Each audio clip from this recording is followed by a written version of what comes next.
Were you at all surprised to see the wild speculation out there after your post game comments when you're like you acted like everybody's future is up in the air? It was awesome, by the way. We ran for an hour with it.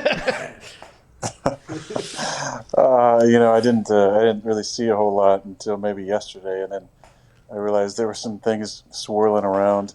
I don't feel like I said anything that I hadn't said before. I said it the first time I talked to the media. It was more a realization, I think, that ultimately my future is not necessarily in my control, and I think that was what just kind of hit me in the moment. I was thinking about Aaron Jones and Corey Linsley and other guys we have under contract, Big Dog, guys who I don't know what their future is going to be, and myself included. Now, obviously, after the season that I had, and potentially win an MVP, and we obviously made it another good run. I don't think that there's any reason why I wouldn't be back, but look, I think there's not many absolutes, as you guys know, in this business. So to make an absolute statement about something that is not an absolute, I didn't do it, and I guess that's why it went kind of nuts. So I think everybody, though, the reason why, and thanks for clarifying that, by the way, I think a lot of us yesterday kind of pieced that together. I mean, that was, but the conversation was obviously huge. But, when everybody, now the reaction to what you just said there is going to be, so Aaron doesn't even know if he's going to be on the Packers team next year because he's like a Big Dog or like Aaron Jones or something like that. That's going to be the speculation now. It's like, does Aaron feel as if he is the piece the Green Bay Packers get? Like, that's the shit that's going to come from that statement, Well, and frankly, Pat, me and Adrian, I don't give a shit about that. I mean, I couldn't care any less about speculation off of that. I don't think people are used to hearing the truth from athletes. So when they hear the truth, it's so surprising at times. That's why this show, I think, has been so different than it's because you're hearing somebody who, has been around a long time, who talks to people that he likes and shares real non-pre-rehearsed, non-robotic comments. That's all I said after the game. It was obviously, I'm 15 minutes from crying in the locker room with, some of my teammates. I come and sit down and do this interview, and they ask me questions. I give real answers like I do on this show. And to me, a reality, not a certainty or an absolute, is that my future is not in my hands. Now, that's really the case for all of us, I think, as players. But you can't, I think, naturally, there's times where you let your mind go to maybe, I'm going to be a Packer for life, or I'm going to be, I'm going to be like a Tim Duncan or a Jeter or a Kobe and play with one team my entire career.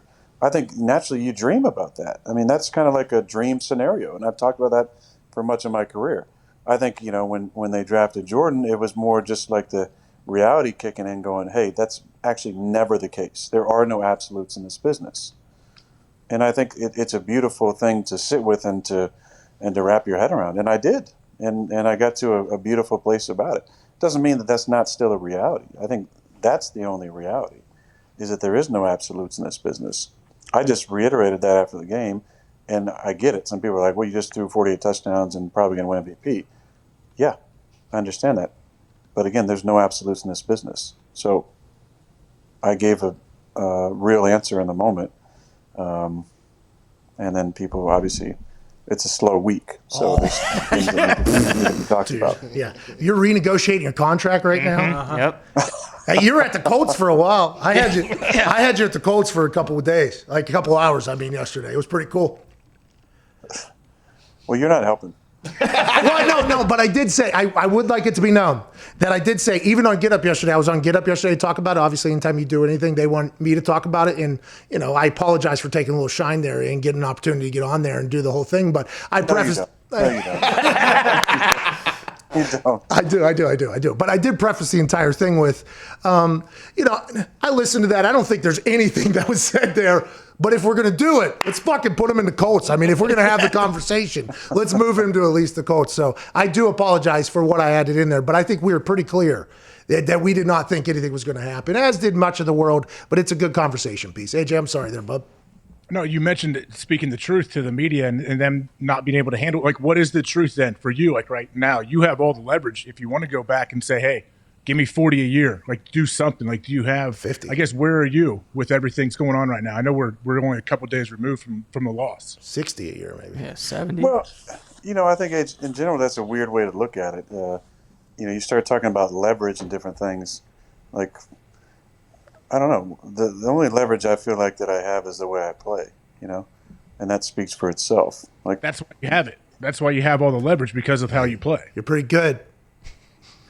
well, I know, but I did see, thanks to Tom Fanning, like I did see, some of these comments being made, and I don't want to go through them one by one and talk about, the falsehoods being said out there, but I haven't even had the conversations yet. Look, this is day 2. Yesterday was exit meetings. And so I had my meetings with, my quarterback coach and offense coordinator. And you say goodbye to your teammates and stuff. And then you start to clean your locker out. But I'm around this week. So I'm not like jetting out of town and sayonara Green Bay. Like, there's conversations to be had. I'm going to have them with the right people. But it's the same conversation we have every single year. There's nothing, there's no like big, I'm going to come to the table with, I need this and this and this. Like, look, we have honest conversations about where we're at every single year. And whether that's with Brian, Matt, Mark, I've had these conversations for years. I think it's part of like being a leader on the squad and having a pulse of the team and the direction that we're going. And we'll have the same conversations we do every year. And I always look forward to those conversations.